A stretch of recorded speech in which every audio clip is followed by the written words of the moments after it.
BBC Bangla চ্যানেলের news দেখলাম 197 বস্তা সার বলে কৃষকরা লুটপাট করে লয়ে গেছে গা। 197 বস্তা সার কৃষকরা লুটপাট করে লয়ে গেছে গা, কি জানো নি? পুলিশে যখন এটা তদন্ত করছে, পুলিশে রিপোর্ট দিছে কিটা চাহিদা মতো তোমার নাই, এটা চাহিদা মতো পুলিশে সারের সরবরাহ নাই। তার মানে কি, গ্যাসের শর্ট, তেলের শর্ট, কারেন্টের শর্ট, অন ফাইনালে কি সারেরও শর্ট পড়ছে নিও। যদি সারের শর্ট পরে আগে আগে কয়ে দেন ভাই, গোবর টোবর দিয়ে সার বানাইতে হইব, ঠিক আছে? না হয় কিন্তু দাম চাল না করতে পারলে পরে না খেয়ে এমন লাগবে। এমনি কারেন্টের অভাবে, গ্যাসের অভাবে দেশের অবস্থা ভালো না।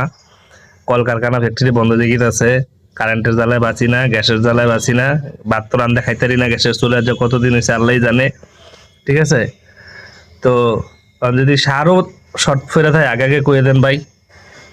সার গোবর টোবর দিয়ে ওই যে ময়লা ডাস্টবিন থেকে এগুলো নিয়ে জৈব সার বানিয়ে হইলো কৃষিকাজ তো চালানো লাগবো না কিটা। তো আপনার কাছে একটা অনুরোধ, যদি সারেরও শর্ট ফেরা থাকে তাহলে আগে আগে কয়ে দিন। এমনি ওই চুরি চামারি করানোর দরকার নাই। 197 বস্তা সার চুরি করে লয়ে গেছে কৃষকরা, ঠিক আছে? চুরি না, মানে লুটপাট করে লয়ে গেছি গে। কেন? চাহিদা মতো সারের সরবরাহ নাই বলে দেশে।